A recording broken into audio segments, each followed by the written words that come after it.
This week on the news desk, the City of Johannesburg Mayoral Committee sworn in and the controversial R1 billion deal between Tottenham Hotspurs and SA Tourism. This is the news desk.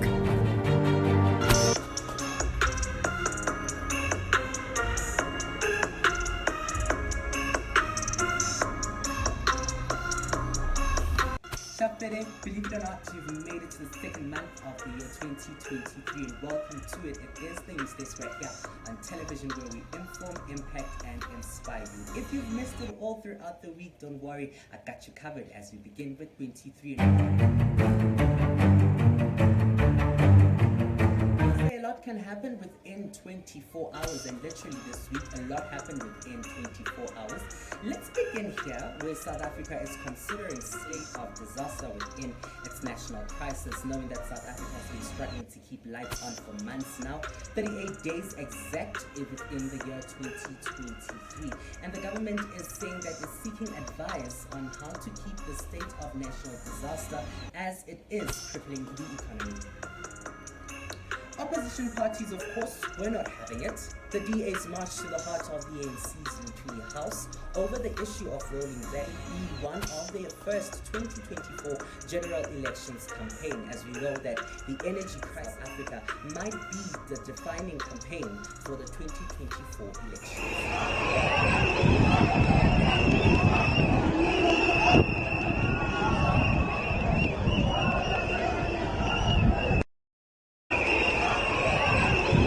Doesn't end there, right? So the EFF came out to say that they will stage a national shutdown on the 20th of March 2020 in a bid to pressure President Cyril Ramaphosa to step down and also to bring an end to the load shedding crisis that we are seeing in South Africa. I wonder if that is only the best solution. The president of the EFF, Malema, said this at a press briefing on the 29th of January 2023 that he will bring the country's economy to a standstill. There will be no school.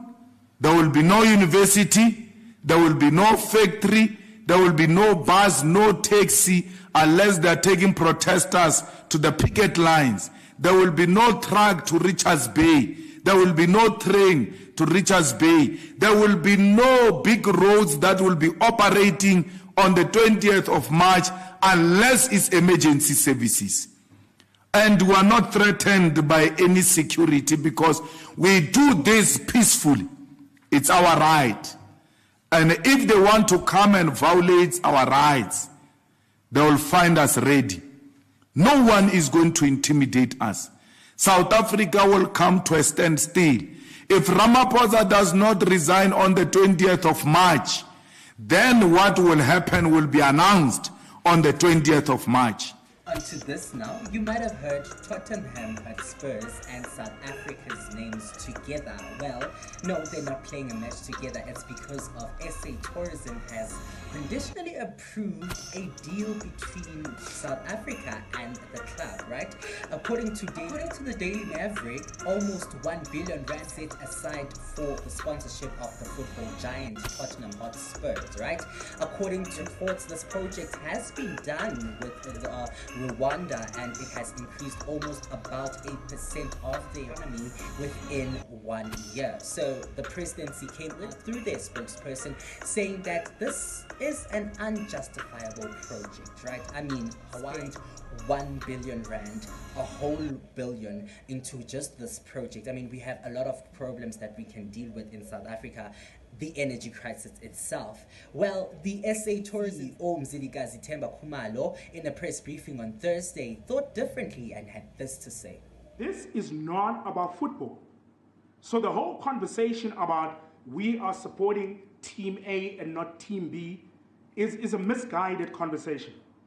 We are accessing the audience in the British Premier League.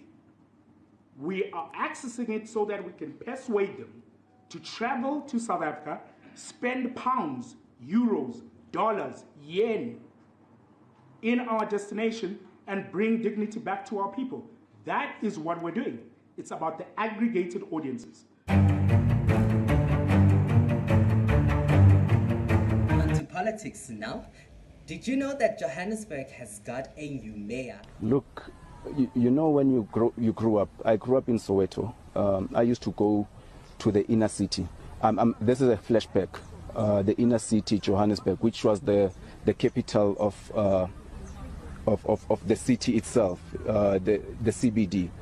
I know when people like me who grew up in Soweto, you would even take a bath and wear your festive clothes. We used to call them Christmas clothes or New Year's. The minority party's Al-Jama Tabelo Ahmed was sworn in as mayor, and on Friday he mentioned his mayoral committee, 8 members, 5 making them of the ANC. This is being a collision party amongst other parties.